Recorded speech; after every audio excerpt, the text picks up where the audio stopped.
अस्सलाम वालेकुम स्टूडेंट्स। आज हम यूएस हिस्ट्री का एक नया टॉपिक करने जा रहे हैं। टॉपिक है हमारा फेडरलिस्ट वर्सेस एंटी फेडरलिस्ट।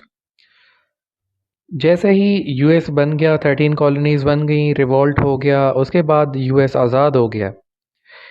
उधर से फेडरलिस्ट और एंटी फेडरलिस्ट की ओरिजिन होती है और आगे चल के यही डिफ़ाइन करते हैं कि हमेशा से आज तक जो है यूएसए में दो पार्टीज़ का एक रुझान रहा है। Two bi party system, two party system रहा है। क्योंकि हम कुछ लोग जो है मतलब एक सेट ऑफ आइडियाज़ को प्रमोट करते हैं, वह दूसरे उसके एंटी जाके दूसरे सेट ऑफ आइडियाज़ को प्रमोट करते हैं।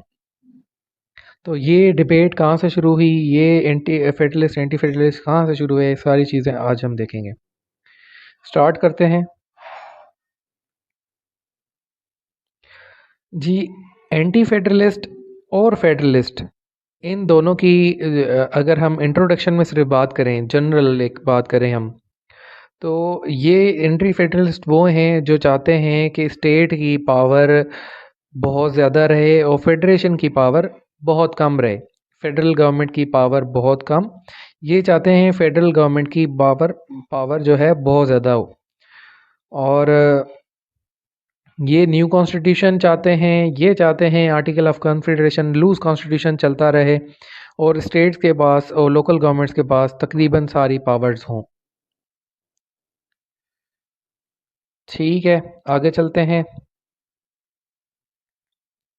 अब हम एक एक डिफरेंस करेंगे कि फिस्कल और मॉनेटरी पॉलिसी पे दोनों की क्या राय है।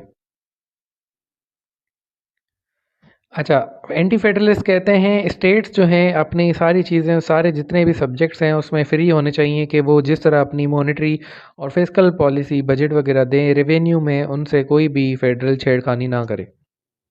पर यहाँ पे जो फेडरलिस्ट हैं उनका क्लेम ये है कि हम इस तरह की फेडरल पॉलिसीज़ बना लेते हैं जिसको हम पूरे स्टेट्स में लागू करवाएंगे और हर स्टेट बाउंड होगी फेडरल मॉनेटरी पॉलिसी को मानने में।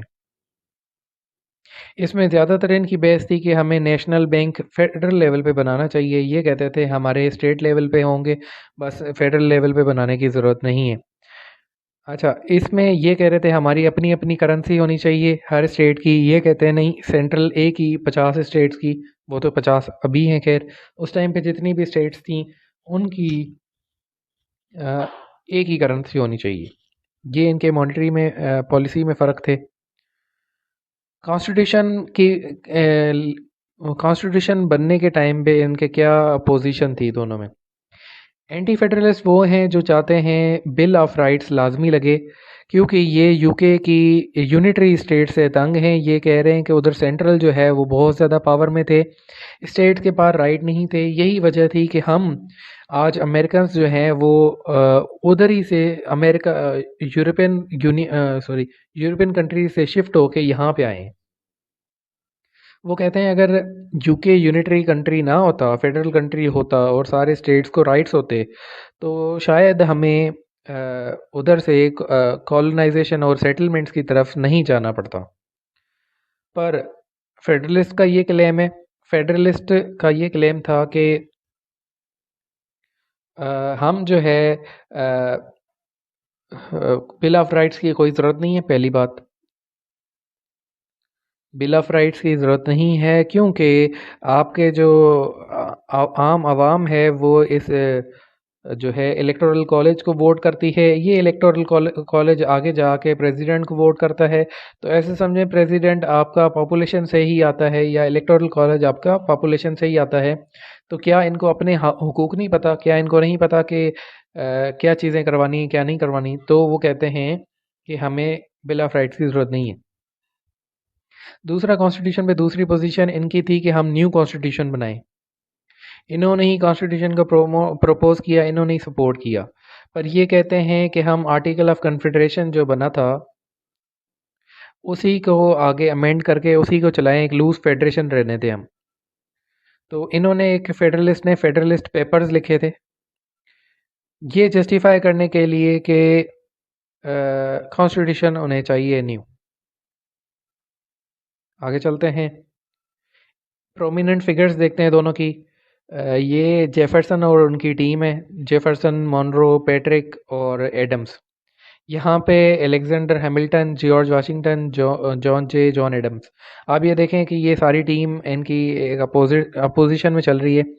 अलेक्जेंडर हैमिल्टन जो पहली वाशिंगटन की गवर्नमेंट बनती है उसमें ये जो है ट्रेजरी के सेक्रेटरी होते हैं हैमिल्टन।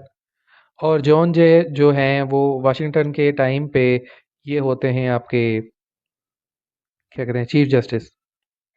और जॉन एडम्स जो हैं वो होते हैं वाइस प्रेसिडेंट। तो ये सारी वाशिंगटन की टीम हो गई। यहाँ पे ये जेफरसन की टीम है, ये खुद भी आथर रहे हैं कॉन्स्टिट्यूशन के, father of the constitution James Monro.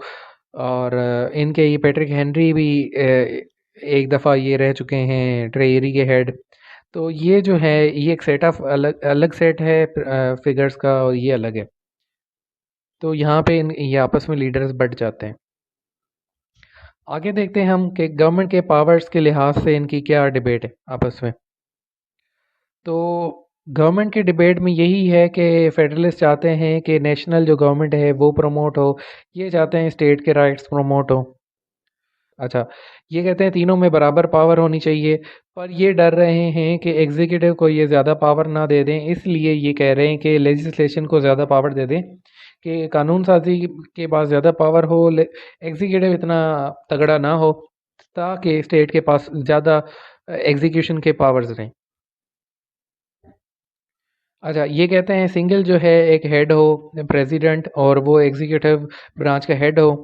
पर ये कहते हैं कि स्ट्रॉन्ग एग्जीक्यूटिव होना ही नहीं चाहिए, क्योंकि वो आगे जाके हम देखेंगे कि किंग बन जाएगा या टायरेंट बन जाएगा, और सिंगल पर्सन हैंडल करेगा पूरे यूएस को। ये कहते थे बिल ऑफ राइट्स की ज़रूरत नहीं है, ये कहते हैं बिल ऑफ राइट्स की ज़रूरत है। ओके, उसके बाद पॉलिटिकल डिफरेंसेस। पॉलिटिकल डिफरेंसेस में हम ये देखते हैं कि ये जो है एंटी फेडरलिस्ट ये हर जगह अपना रेफरेंस देते हैं इनके गॉड का, क्रिश्चियनिटी का, मिशनरी एक्टिविटीज़ को ये चलाना चाहते हैं आगे, तबलीग वगैरह को। और इस तरह से मतलब इनका रिलीजन की तरफ ज़्यादा रुझान है। फेडरलिस्ट जबकि सेक्युलरिज्म पसंद है, ये चाहते हैं कि हम अपनी मिनॉरिटीज़ के साथ इक्वल डील करें, और कोई हमारे रिलीजन नहीं है स्टेट का, इसीलिए ये स्ट्रॉन्ग सेंटर चाह रहे हैं। ठीक है, ये दूसरा पॉलिटिकल डिफरेंस, ये स्ट्रॉन्ग सेंटर चाह रहे हैं, ये वीक सेंटर चाह रहे हैं। तीसरा, ये रूल ऑफ कॉमन मैन चाह रहे हैं, ये जो है रूल ऑफ एलीट क्लास चाह रहे हैं। इकोनॉमिक अप्रोचेस अब देखते हैं दोनों की।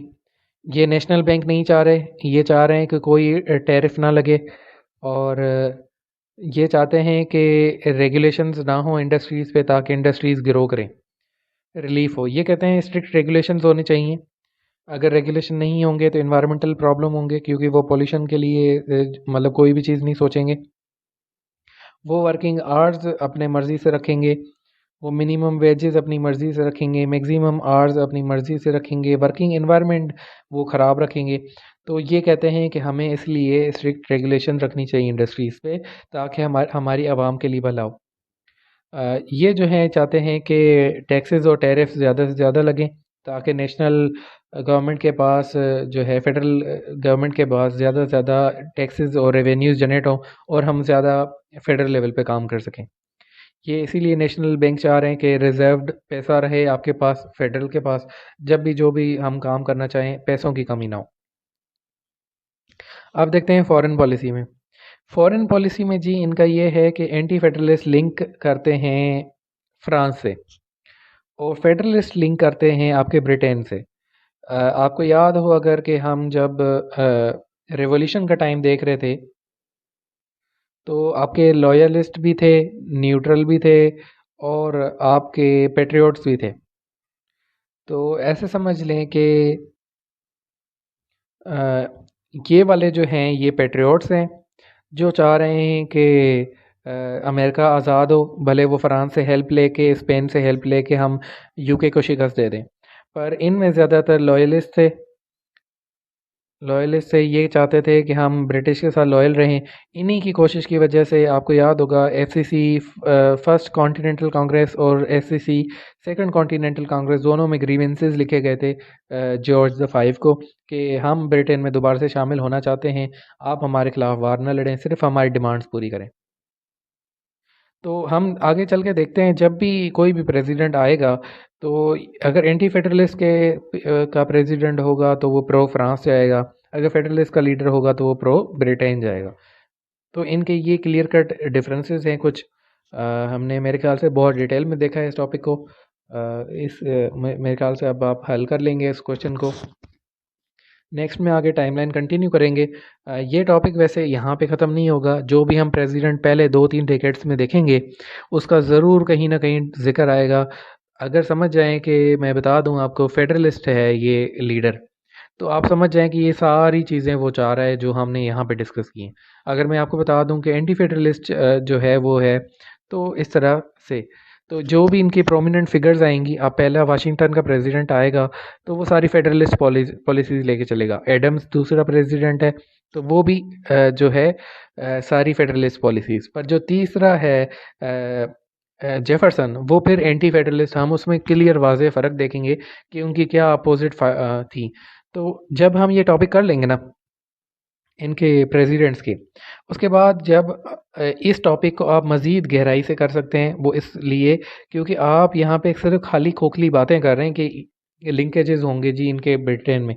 तब आप वाज़ेह तौर पे बता सकते हैं कि फेडरलिस्ट के वाशिंगटन थे, तो वाशिंगटन ने सपोज़ करें इंग्लिश ब्रिटेन के साथ जो है प्रो फ्रांस कैसे रहे थे, क्या इन्होंने कोई ट्रीटी की थी, क्या ये जो है किसी मामले में न्यूट्रल रह के ब्रिटेन के साथ अच्छे चले थे।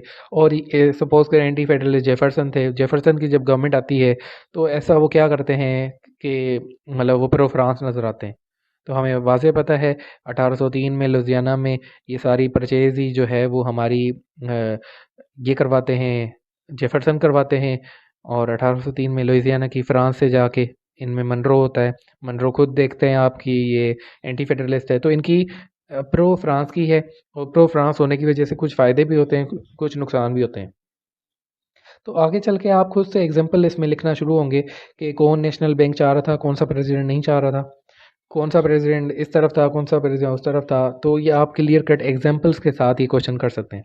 पेपर में ऐसे खाली आपने नहीं लिखना, पेपर में जो बात कर रहे हैं वो उस बात का आपने सबूत देना है कि वाकई में ये जो प्रेसिडेंट आया था तो उसके इस तरह से लिंकेजेस थे, उधर से उस तरह से लिंकेजेस थे। तो आपने एग्जाम्पल्स के साथ लिखना है।